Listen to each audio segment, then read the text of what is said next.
नमस्कार दोस्तों, मेरा नाम डॉक्टर राजीव कुमार सेतिया है, director and head in department of urology and kidney transplantation hospital. तो जहाँ तक कि प्रोस्टेट कैंसर की बात है, ये केवल मेल में मिलता है क्योंकि प्रोस्टेट ग्लैंड केवल मेल में ही पाई जाती है।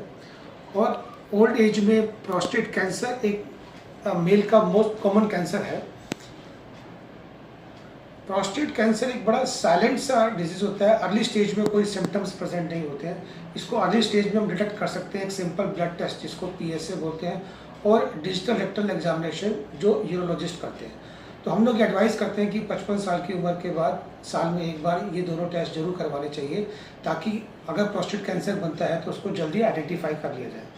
लेकिन अगर ये नहीं करवाते हैं और प्रोस्टेट कैंसर बनता है और वो फैल के दूसरे अंगों में चला जाता है, एडवांस स्टेज में पहुंच जाता है, तो उसका मैनेजमेंट थोड़ा डिफ़िकल्ट हो जाता है, उसको कंप्लीट क्योर करना मुश्किल होता है। जैसा कि इस कहानी में आपने देखा कि सुरेश जी को ये तब मालूम पड़ा जब कैंसर फैल की हड्डियों में चला गया। तो इसको हम मेटास्टेटिक कैंसर बोलते हैं। और इसमें जो कॉमन सिम्टम्स होता है वो बोन पेन, हड्डियों में दर्द होता है, और अगर स्पाइन की हड्डी में दर्द है तो वो फिर कई बार पाँव तक भी जाता है। और इसका जो मेन ट्रीटमेंट होता है वो हार्मोनल ट्रीटमेंट होता है।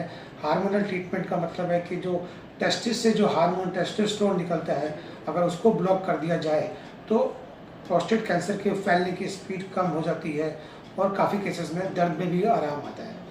ये हार्मोन ट्रीटमेंट दो तरीके से दिया जाता है, सर्जिकली या मेडिकली। सर्जिकली का मतलब है कि दोनों टेस्टिस निकाल देते हैं, जो कि एक बेटर ऑप्शन है। दूसरा ऑप्शन होता है कि या तो हर महीने या हर 3 महीने या हर 6 महीने पे इंजेक्शन लगते हैं, या आजकल हार्मोन की टैबलेट्स आ गई है, वो दे करके भी हार्मोन ट्रीटमेंट दिया जा सकता है।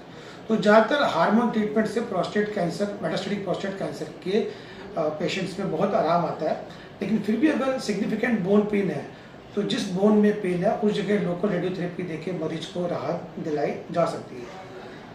कई बार हार्मोन ट्रीटमेंट भी कुछ साल बाद जाकर के जब फेल हो जाते हैं, उस समय फिर बारी आती है कीमोथेरेपी की और एडवांस ट्रीटमेंट की, तब उनकी ज़रूरत पड़ती है। तो मैं यहाँ आप सब लोगों को यही हिदायत दूंगा कि 55 साल के बाद साल में कम से कम एक बार अपना प्रिवेंटिव हेल्थ चेकअप जरूर करवाएं, जिसमें PSA ब्लड टेस्ट जरूर हो और यूरोलॉजिस्ट से मिलके डिजिटल रेक्टल एग्जामिनेशन जरूर करवाएं। क्योंकि अगर प्रोस्टेट कैंसर को अर्ली स्टेज में डिटेक्ट कर लेते हैं, जब ये ऑर्गन तक ही कन्फाइंड है, प्रोस्टेट से फैल के दूसरे अंगों में नहीं गया है, तो इसको हम परमानेंट ट्रीट कर सकते हैं।